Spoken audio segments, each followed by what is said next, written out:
If you enjoyed this video, please like, share, and subscribe.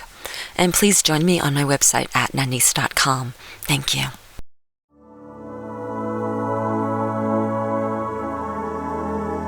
It's your time for Chai with Nanice.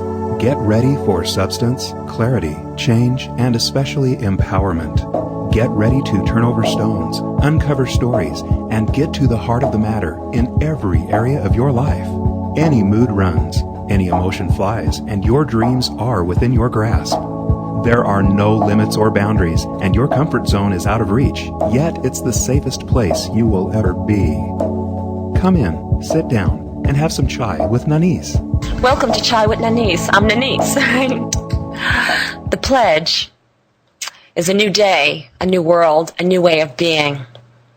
Today we are going to talk about how you can transform your life and transform the world. Do you feel a stirring within your soul? Do you feel you are part of something big?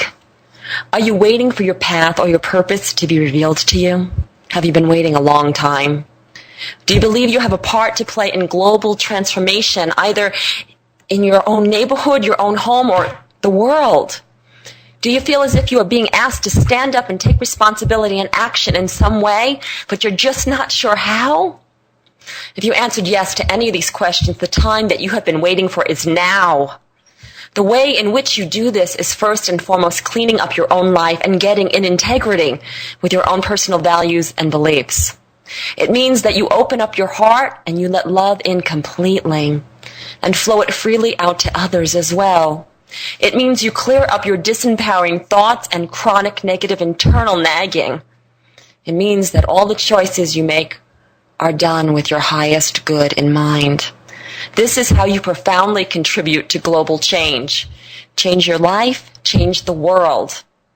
The collective consciousness of the world is made up of each individual consciousness on the planet. This means you. This means me. This means each and every one of us. The world will not be changed until we each take responsibility for ourselves by getting our thoughts, actions, and emotions in line with the divine truth of who we really are, who you really are. This is your invitation to play your part in world change.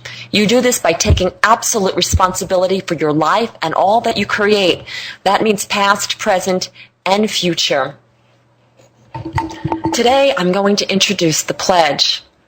The pledge is an agreement you make to yourself. By committing to this agreement, you will have chosen to align with your highest good and the highest good of all. The pledge is about personal and global transformation. It is simple, yet holds the power to transform your life and the world. If even 1% of the people on this planet take the pledge, the earth herself will transform, and we, the children of earth, will experience the harmonic evolution.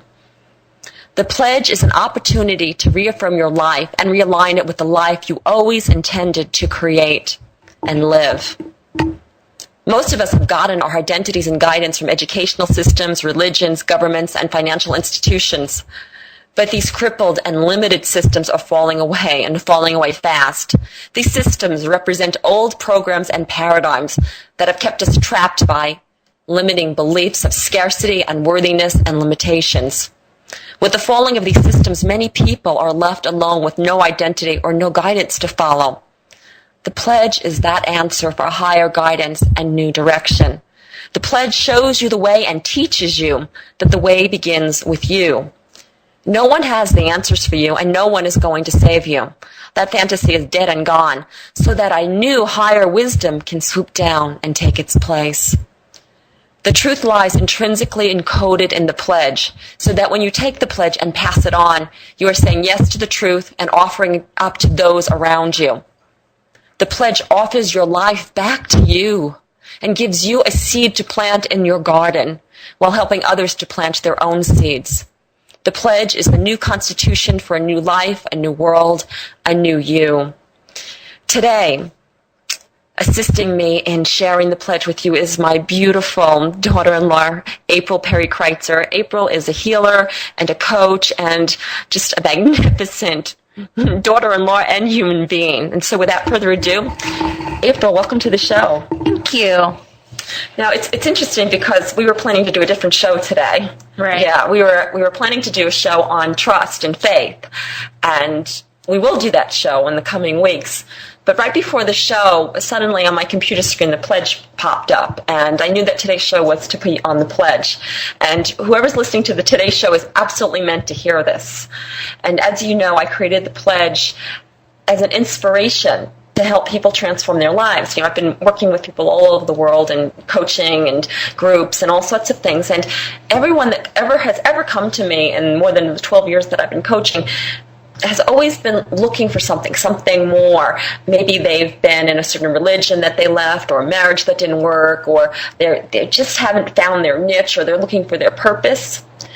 And they're not quite sure what any of those answers are. And as a response to that, just recently I was inspired to create what is now known as the pledge. And the pledge is the answer to that. The pledge is an agreement that you take with yourself, and it outlines these powerful paths, these powerful choices that you get to make for yourself to change your life. And in doing so, you change the world. Absolutely. And the thing that I was just thinking about, too, as you were speaking is, I know for me personally, it's a lot of things that I've been thinking about in my life, things that I've been wanting to do for years, but maybe there's just some reason that I just keep putting it off, or well, I have to do this first, or different things like that. And I think the pledge is beautiful in the sense because it's making that commitment that you're standing by yourself, that you're going to do it, no matter.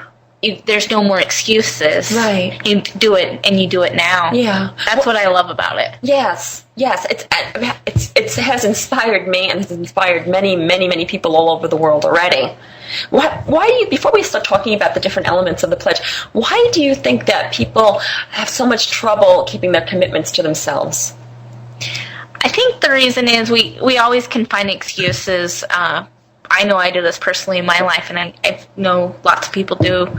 It's just we get so busy with our families and our work lives and different things like that. We always just try to find reasons why we can't do certain things, even though it's something we really want to do, and it's just this strong desire to, and it's something that we keep on the back burner, but if you notice, it keeps coming back, no matter how hard you try to push away or all excuses, it's still there. So that just shows you how important it is.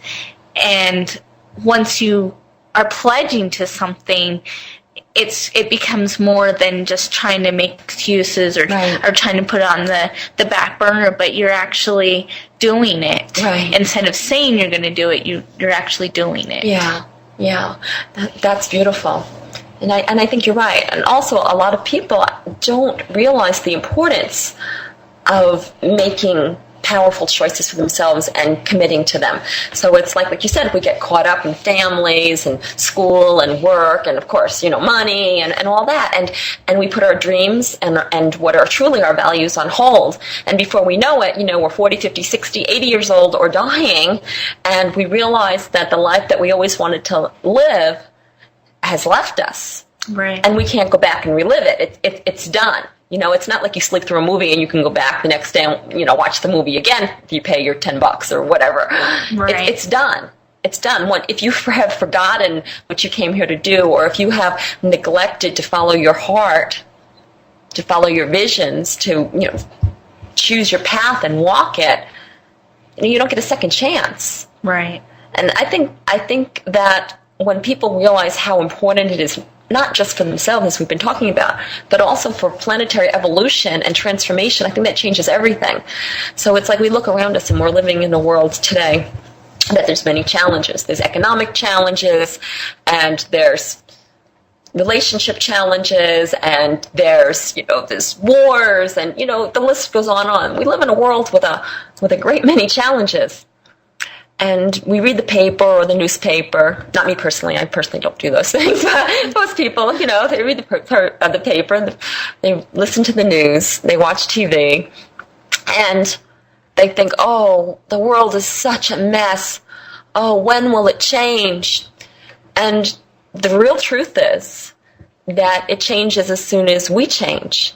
That as soon as as soon as we individually make the choice to change our lives and transform how we live our lives, the world changes. And that means many things. That means that what we experience in our immediate circle, in our home, in our neighborhoods, in our communities, that changes.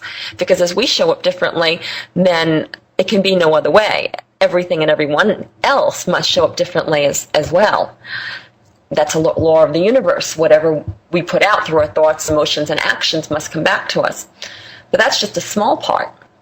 The larger part is when we transform our lives, when we make choices and commit to those choices for the highest good of us, we also do that for the planet. And what world transformation or global transformation takes is simply a collective group making those choices. So let's say you had a community of 100 people, and that represents the world, for example. If only a few of those people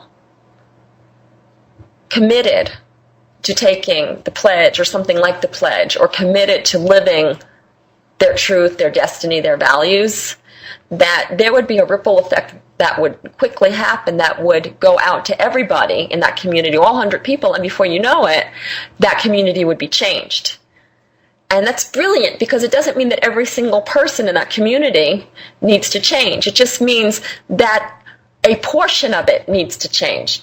And if I remember correctly, I don't know how they did this study, but I remember reading about a study a long time ago, and it was like a percentage of 1% of the world's population just had to raise their vibration for the whole world to change. It's extraordinary. I need to go back and find those exact statistics. But so when I say 10%, or 10 people out of 100 needs to change for all 100 to change, that's really, a generous estimate.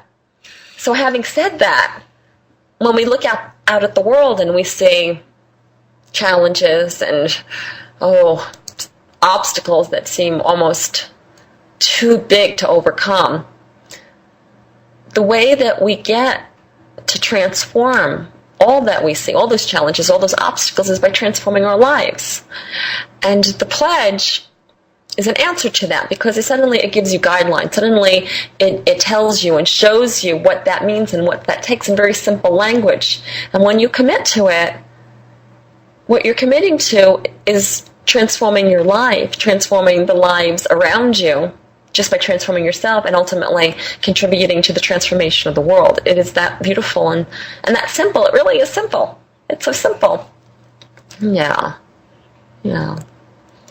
So should we start talking about some of the things in the pledge? Yeah, absolutely. Yeah. Oh, and by the way, if you would like to follow along, the pledge is on my website, and that's at www.nanice.com. That's NANICE.com. NANICE.com.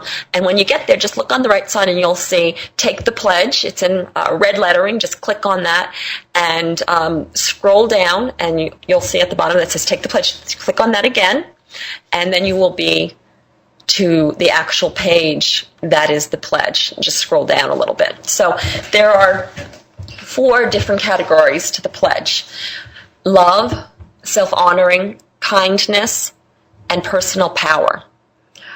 Before I begin to share the first part of this, which is love, I'd like to add that this did not come from me. I was merely a channel for this work. This definitely came from a higher divine source, something beyond my little old mind.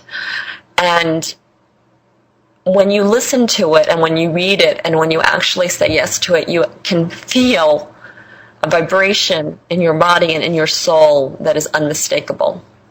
So listen carefully. So the first part is love, and I'm just going to read through the first part, April, and then we'll talk about that, and then we'll go on to the other parts. Okay, awesome. Okay. Love. From this day forward, I will love myself without conditions. From this day forward, I will allow my love for others to always be an overflow from an overabundance of my own self-love. From this day forward, I will accept myself exactly as I am right now. From this day forward, I will open my heart to the love and kindness coming from others without having to think that there is a string attached. From this day forward, I will love without conditions and cut the unhealthy strings and expectations I attach in all relationships. From this day forward, I will take down all shields that have protected my heart. From this day forward, I will forgive others for the harm I perceived done to me. From this day forward, I will forgive myself. For in my attempt to protect myself from feeling hurt, I did much worse to myself than anyone else could have ever done. And that's the first part on love. Yes. Yeah. So I know that you've read this before and you've taken the pledge yourself. But hearing the words again, what does that bring up for you?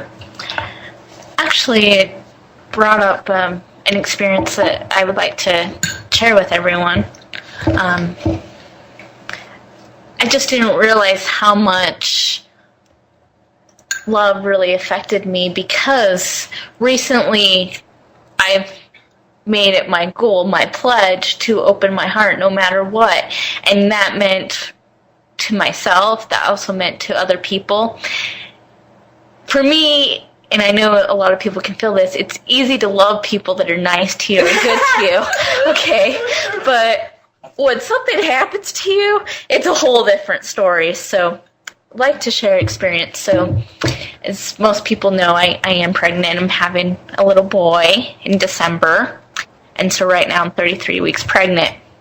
She's very pregnant. Very pregnant. And so what's been struggle for me is about a month ago, I went to the doctor and had a blood test. And they got the results back, and they said that my iron was very low, and they wanted to get me on an iron supplement. Now, my instincts inside me was something didn't feel right with that. That just didn't seem to ring true. I've never had any iron problems. If you know me, I'm a very healthy eater, vegetarian, very careful with what I put into my body. And you've never had any iron deficiencies, and Ever. you've had it tested regularly. Yeah. Yes, absolutely. But listening to the doctor, because the nurse made it sound like it was very bad, so listening to the doctor, went to Walmart, got some iron pills, started taking that for a couple weeks. A couple weeks later, not feeling right at all. I mean, we're going through dizziness spells, headaches, fogginess, just weak, and just not feeling myself at all. And my doctor apparently took off, and so the only person that I could talk to was her nurse. And so it went calling my nurse every day, trying to figure out what's wrong. And just having this feeling of hopelessness. My nurse kept putting me off or telling me to take more iron when I was already having problems with iron, and I'm getting sicker, and she wouldn't even have me come in and wouldn't even take blood tests, and she just kept excuses after excuse after day, and I'm getting sicker and sicker and sicker. And then finally trusting myself, no, I'm not supposed to be taking this iron. What she was giving me was just a ridiculous amount. So completely cutting off the iron, but still just feeling sick and detoxed and confused, not knowing what I should do. And we're talking, I got to the point of, and Nanice can vouch for me, just complete, I had my head on our kitchen table, completely, utterly gone. There was like nothing to me, completely weak, couldn't move. And just knowing at that moment it was time to go to the hospital, no matter what the nurse was saying, that I needed to trust myself. Getting to the hospital, and my dehydration being so low because I was vomiting because I couldn't keep any liquids down, and it was so dehydrated and so sick that I actually was going into labor. I was having contractions 3 minutes apart, and there was this scared nurses and doctors. I even had this lady from labor and delivery that was making sure to stick with me every moment and checking the baby's levels and checking me, and just seeing how scared she was. I mean, talking about having to transfer me to another hospital because they couldn't even deliver, a baby that's going to be so little and so fragile.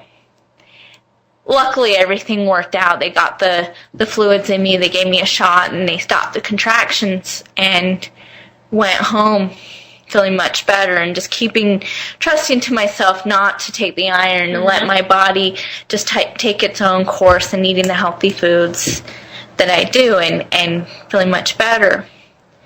Now I went to my appointment with my doctor. Your regular. My regular doctor, not the nurse, the regular doctor. And went in just knowing that I needed to share my experience with this nurse and how I was being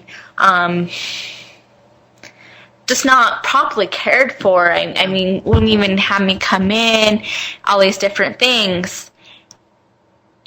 And just expecting to share my story and hoping that she could understand what was going on and find a solution on how to correct everything. Meaning, and the solution would have been that she makes herself more available, that when you call with an emergency, that you can talk to the doctor rather than, just the nurse. And that you actually get some attention. Right. For medical reasons. Yes. Yeah, because they wouldn't even let me talk to a doctor. Right. I would call in, and they would only allow me to talk to a nurse. And very frustrated with that. And her whole attitude was cold and non-caring. The doctor was just very cold, very non-responsive, and just completely, this is our policy. And I was in shock that a doctor could be so cold, so careless, and not even willing to hear my story, only looking at the chart. Well, it looks like, you called on this day and so forth, and she wouldn't even let me finish my story. And so I'm at the doctor's appointment, and she's basically saying that's just how it is. She leaves the room. And I'm sitting there like, what am I going to do? I'm so close to the very end, knowing this is not acceptable. And I went home feeling very frustrated, knowing I could not live with having that doctor, and it was time to get a new one.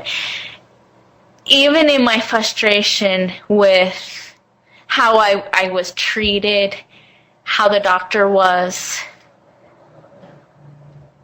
my thought was only this: she must be, the doctor must be so hurt in her own life. There must be something just so strongly going on with her. How sad that she just doesn't have this love. Not making it okay with anything that happened to me, but my heart was just so full of just love for this doctor and just the beauty of that. And so to me, for that pledge, that was me keeping my heart open with such a bad situation. Yeah. And all I could see is love. Right. Yeah. Yeah, it's so easy for us to close our hearts when we think that someone's doing something to us. It's so easy to close our hearts and to blame and to separate ourselves from that person. And we think that, we're right because that person did something terrible to us, or they didn't, do what they say they were supposed to do, or we trusted them and they broke that trust, or whatever.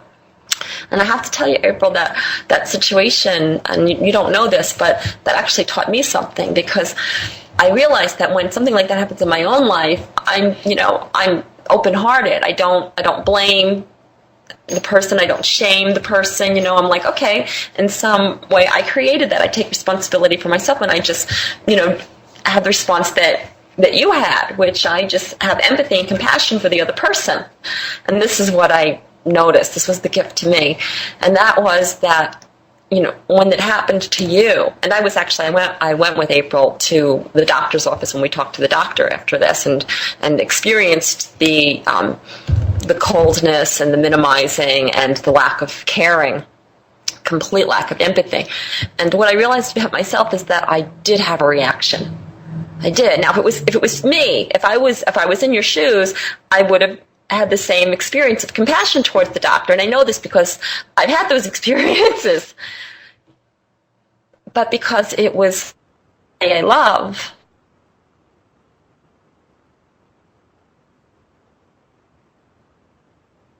was upset, and I was angry and protective of you and the baby. And when you came to me later that day and you said, the only way the doctor could have treated me like that is because she must have a lot of hurt and pain in her life, and I feel only compassion for her, I stopped dead in my tracks and I thought, oh wow, how easy it is for me to feel that way when it's about me, but when it's about someone I love, wow.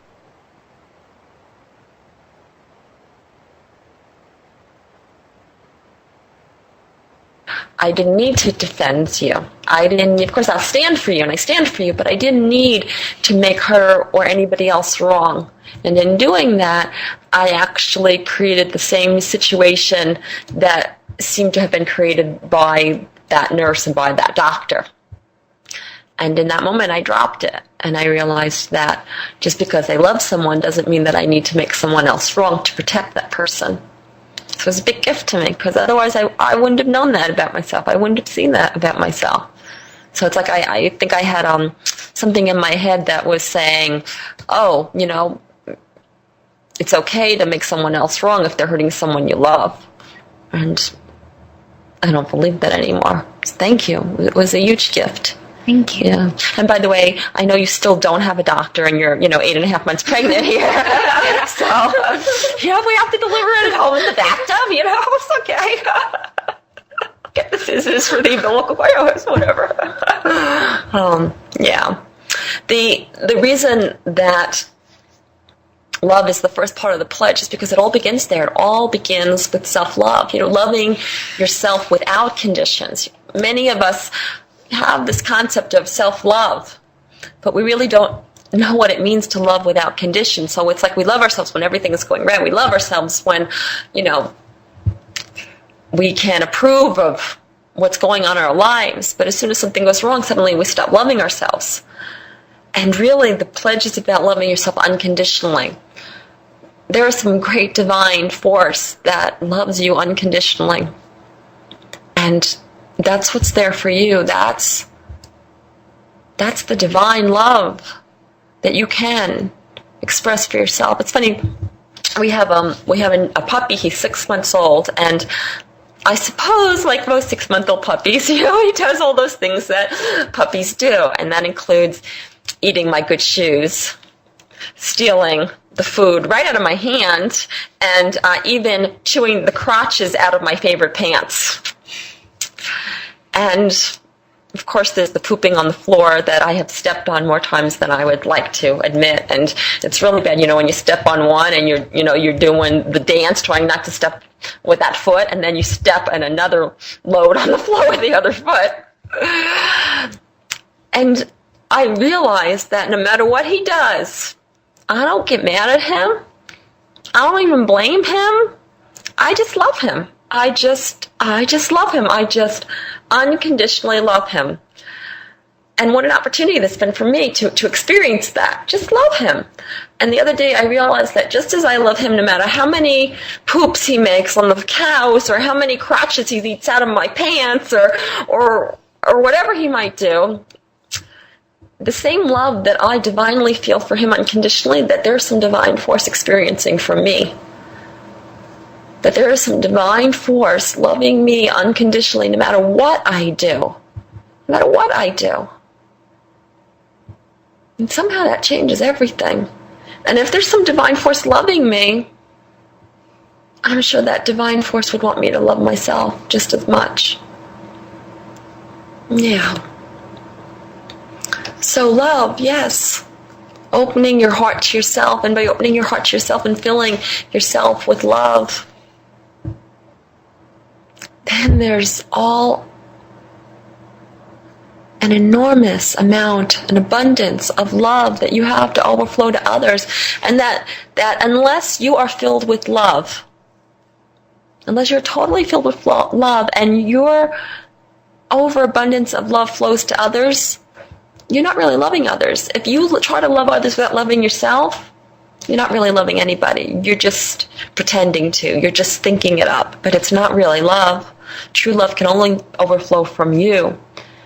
there's an article on my website at nanice.com, and it's called Finding Love in All the Right Places, and it's about pure love, and it's about this concept. And so I invite you to go there and read it under articles. It will really change your life. And the last piece about love is the forgiveness. So when we really do unconditionally love ourselves, it also means that we can forgive ourselves for anything that we believe that we've done to others and what we believe others may have done to us. And we can be free to love so much more. Taking just this piece of the pledge, just about love, can absolutely transform your life and all your relationships. Absolutely. Yeah. Should we go on to the next one? Yeah. Okay. Self-honoring. From this day forward, I will never sacrifice myself again in order to get my needs met. Any needs met. This means emotionally, physically, spiritually, and mentally. From this day forward, I will meet my own needs and not look to others to meet my needs. From this day forward, I will rid my life of anything that no longer fits or supports me. From this day forward, I will take extreme care of my body. From this day forward, I will create quiet, alone time for myself every day, no exceptions. It is a priority. Self-honoring. Yeah. It changes everything, doesn't it? Absolutely. Yeah. Yeah. So when you meet your own needs and your own emotional needs, really, mostly that's what we're talking about, because everything else comes from that. What changes? What changes when you stop looking to others to meet your emotional needs? For me, this has been my biggest challenge. As most of you know, that I went through horrific abuse as a child. And so most of my life I've been in this self-blame, or I'm not good enough. And the last few years completely changed for me, and I realized that's just when I really started honoring myself. And I realized as soon as I just looked to myself for all my emotional needs, everything was complete for me. Like everything that I felt was missing, that I wasn't good enough or I wasn't pretty enough, as soon as I looked to myself and looked inside to support myself in the love or anything that I needed, like, even just taking a bubble bath or the simple things like that, and just how exhilarating that felt and how great that felt. And I realized you can never get enough love from anybody else. They can spoil you all day long, every day, for years, and go on how much they love you and massages and gifts and all those things. And I realized none of that does anything. It's not nice, of course. But without you loving yourself. But without loving yourself, it doesn't do anything. And when you love yourself and then someone gives you those things, then you really get it, then you accept it. But it's like if you don't love yourself, if you don't take care of yourself, if you don't honor yourself first, no matter what anybody gives you or does for you, it's like filling like an empty hole, a bottomless pit. But once you fill yourself with you and you love and honor yourself in every way, then when other people give you gifts, whether it's the gifts of, physical care, massage, a hug, whatever, or they give you, actual gifts that you may or may not like, it fills you, but not fills you because you're empty. Right. You're already filled. So it's like it just adds to that fullness, and that's when you can really feel it, because it's not trying to fill the empty pit, which you can never fill. Absolutely. Yeah. And I think that's what most people are looking for, is if my kids love me or if my husband loves me, then they have that support. Mm-hmm. And what I think that's why you'll find why the divorce rate is so high is because they're looking for that person to fill their needs, to complete them, and they'll never find it, ever. But as soon as you find those things for yourself, then that love, it goes so much farther. Right. So it's like when we don't meet our own emotional needs, and those are needs for love and attention and appreciation, and it goes on, acceptance, on and on from there. when we don't meet those needs for ourselves, what happens is we are looking for others to meet those needs.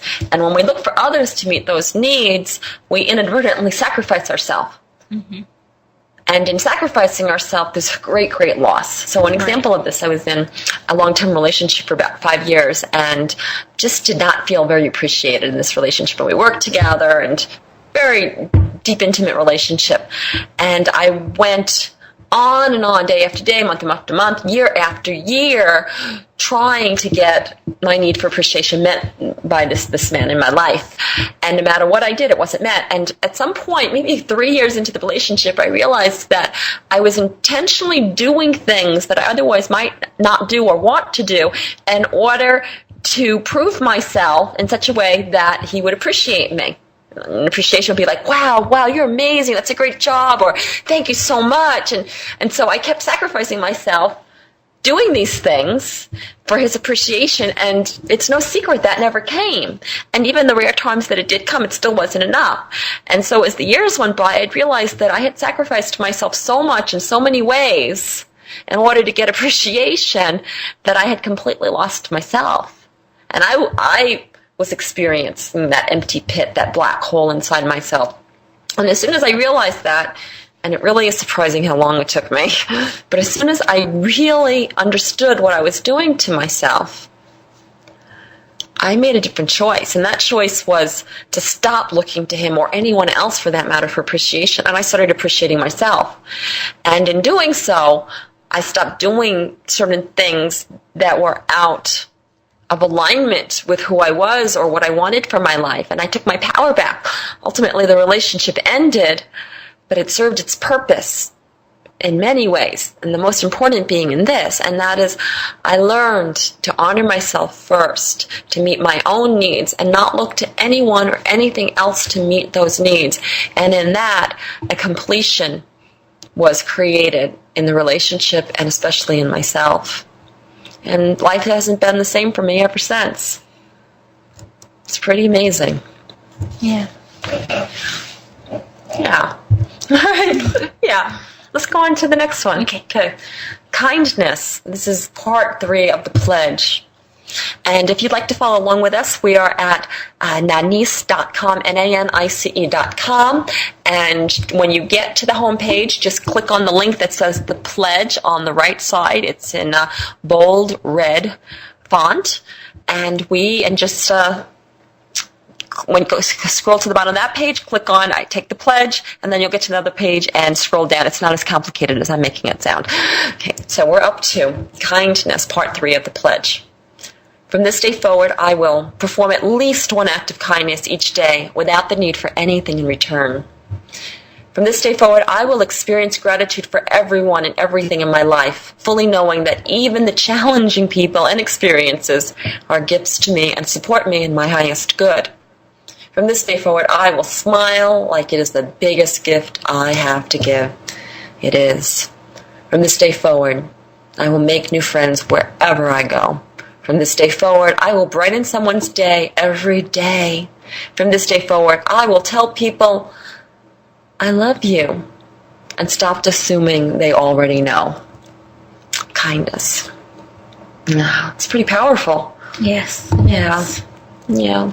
So, how does it transform a person's life when they start thinking and acting on desires to do good for others?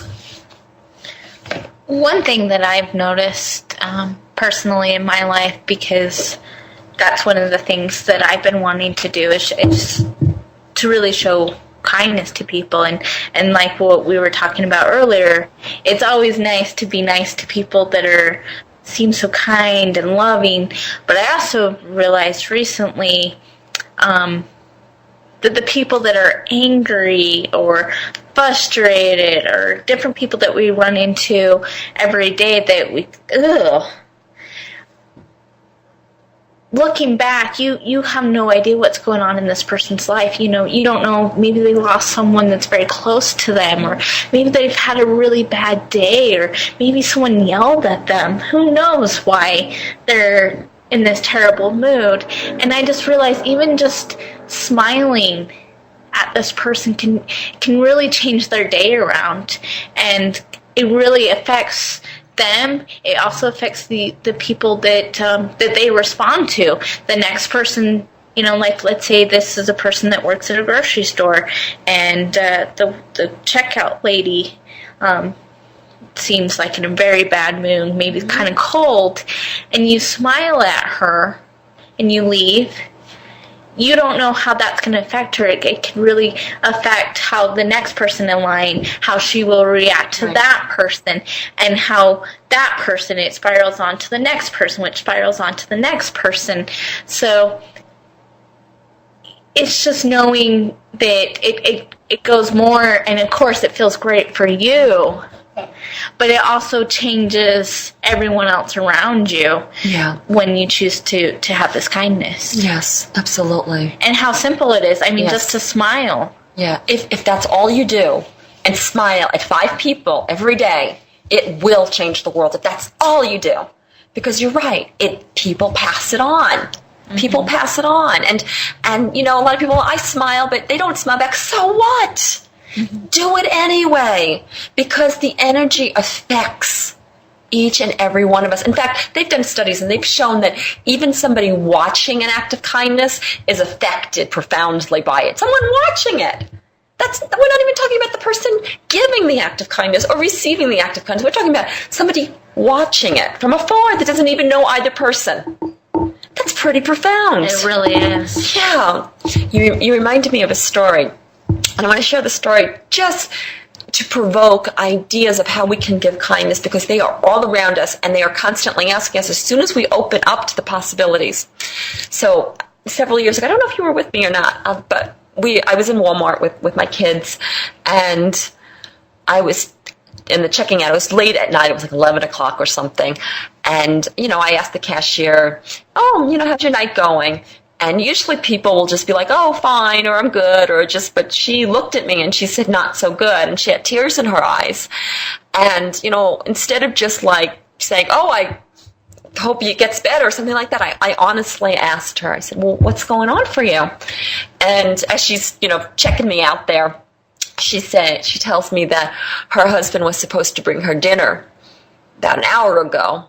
And instead he decided, to do something else. And of course she was upset about her husband, but she was also starving. And she wasn't able to get off to get something to eat because her hours weren't going to be up for another 4 hours. And I listened to her and I gave her compassion and, left the grocery store and went directly to the first restaurant I found. Unfortunately, it was 11 o'clock at night. The only thing open were some fast food restaurants. And I bought her some food. And of course, there was a thought in my mind, I don't even know if she eats this, but I just decided to follow my intuition because that always seems to work pretty good. And so I got her a complete meal, drink, everything, even dessert. And went back to Walmart, and I went up to her, and she was still checking people out. And I said, here, this is for you. Have a good dinner. And in that instant, her complete demeanor, her complete energy, her complete mood shifted. She was so shocked that a complete stranger would do this for her, that any stories that she was telling about being starving or her husband abandoning her were dropped immediately. Immediately. And certainly, that's part of the point of the story. But what if she didn't act like that? What if I came back and she was like, oh, well, this is strange, or, I don't know what to do with this, or I don't eat that. Or it didn't matter.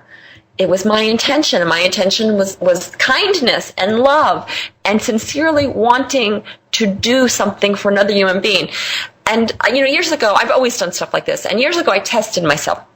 Because I thought, well, maybe I'm just doing these nice things because, I want some kind of emotional reward, And so I started doing things anonymously so that the recipient of my giving didn't even know that it was me. And I'll tell you, it did not make a slightest difference. In some ways, it warmed my heart even more. And so I realized that it had nothing to do with me. And in knowing that, my giving became even more generous. It affects everybody. Years ago, I took my kids, Travis and Clay. They were maybe 10 and 12 at the time, to New York City, and that's where we're from. We're from New York, and there were a lot of homeless people. And Salt Lake City, you don't see that as much.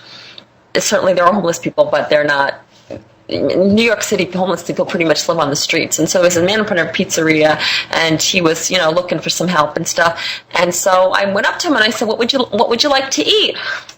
And he looked at me and he said, well, I don't know. I said, well, would you like a couple slices of pizza? And, blah, blah, blah. And he's like, oh, that would be so great. And he was missing his legs, and he was just kind of off his wheelchair, and he was laying on a blanket on the ground there. And it was winter. And so I went in, ordered a couple slices. I got him a soda and some dessert. And my kids, oh, that pizza looks good. It was New York, right? So I got some pizza for my kids and for myself, and went back outside and gave him his food, which he was completely surprised, especially with the dessert, right? And instead of just walking away, we sat down with him and we ate with him. And in some ways, the real kindness was not in buying him food, which costs $10 or $12 or whatever. The real kindness was in offering our energy and our love and sitting down with him and just being with him. And that really affected Travis and Clay, because after that, they wanted to feed every homeless person.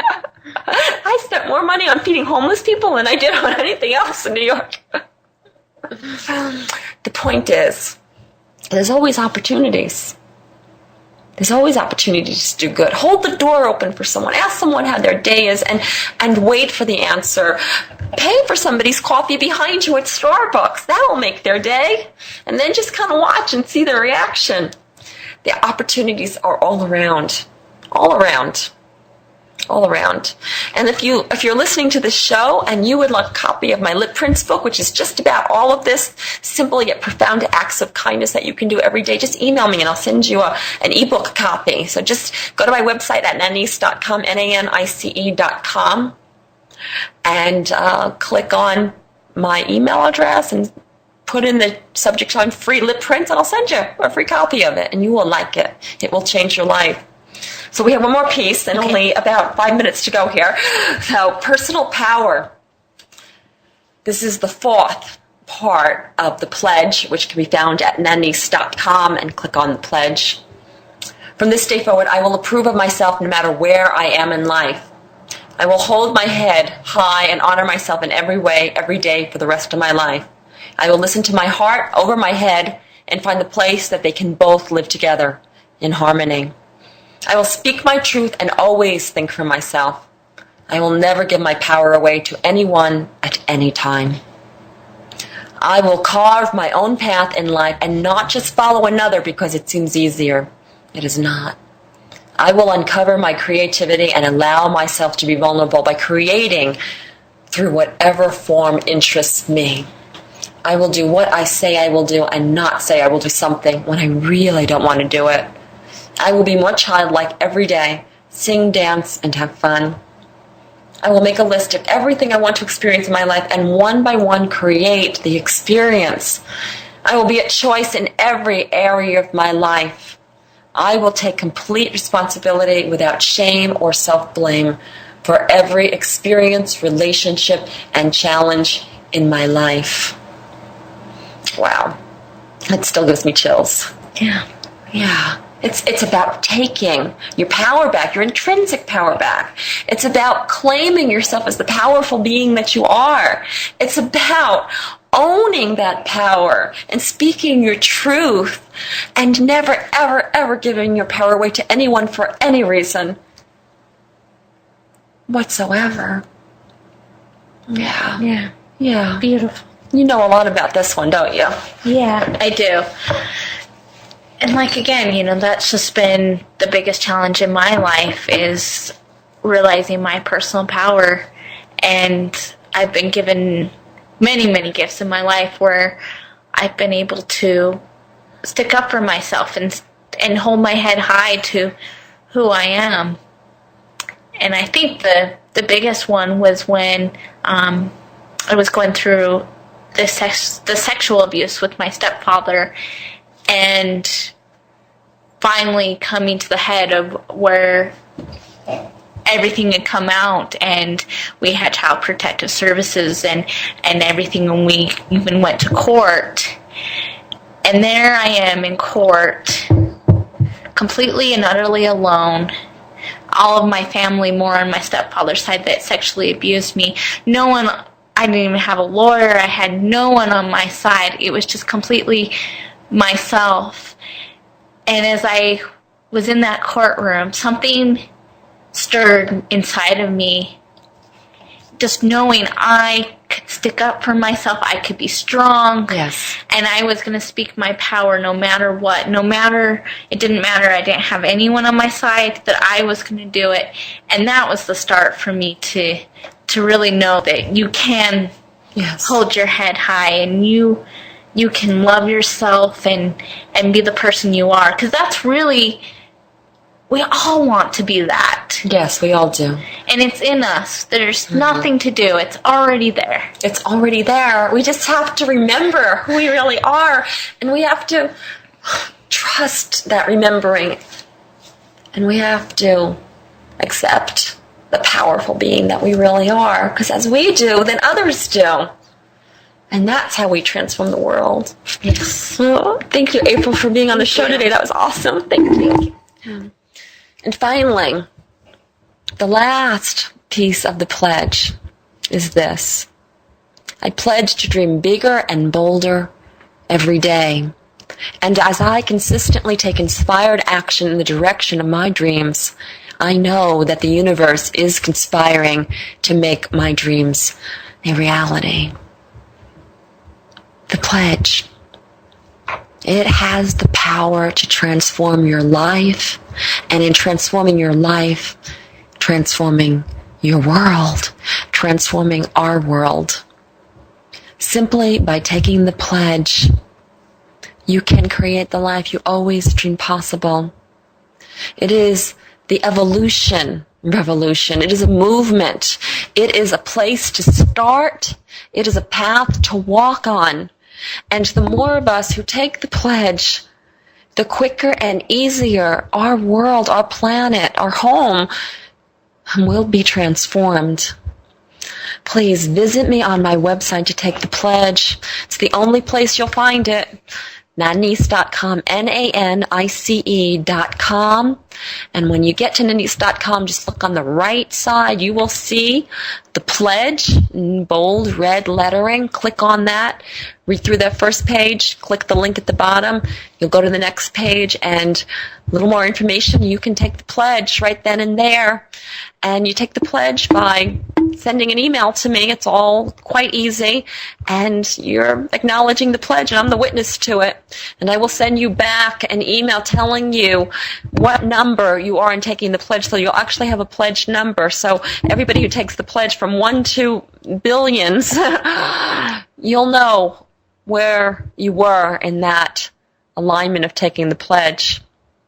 And if you would like a certificate too, I even offer those to hang on your wall with all the pieces of the pledge that you can follow them every day. And by taking the pledge, I will be sending out emails once or twice a week about each element of the pledge and helping you to align with that piece of the pledge. Taking the pledge doesn't mean that your life instantly changes. Taking the pledge means that you suddenly agree to a path, that you suddenly have a path to follow, and the mystery of how to create the life you really want is solved. The pledge is the answer that you've been looking for.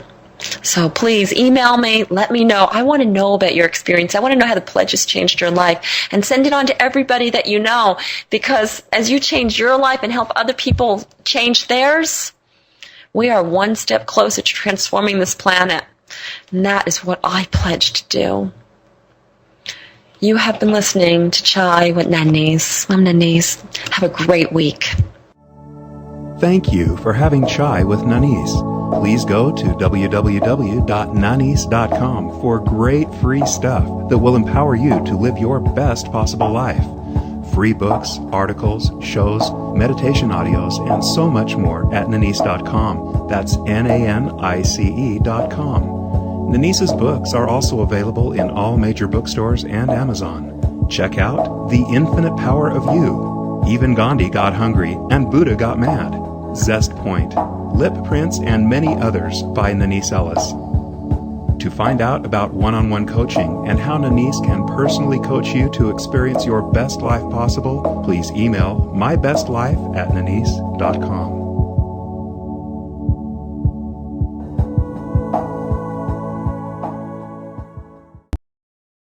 If you enjoyed this video, please like, share, and subscribe. And please join me on my website at nanice.com. That's Nanice.com. Thank you.